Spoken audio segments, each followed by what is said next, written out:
ومنارة للحقيقة وطريقا للخلاص وشعبا أمينا للعهد. والآن تحية البابا باللغة الإيطالية لأبناء الشرق الناطقين العربية.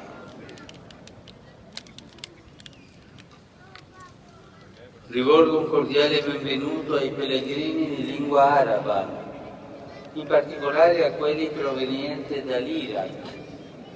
La Chiesa è madre e come tutte le madri sa accompagnare il figlio bisognoso, sollevare il figlio caduto, curare il malato, cercare il perduto, riscuotere quello addormentato e anche difendere i figli indifesi e perseguitati. Oggi vorrei assicurare, specialmente a questi ultimi, cioè gli indifesi e perseguitati, la vicinanza. Siete nel cuore della Chiesa. La Chiesa soffre con voi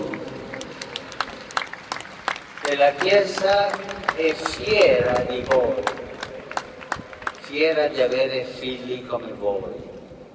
Siete la sua forza e la testimonianza concreta e autentica del suo messaggio di salvezza, di perdono e di amore. Vi abbraccio tutti. Il Signore vi benedica e vi protegga sempre.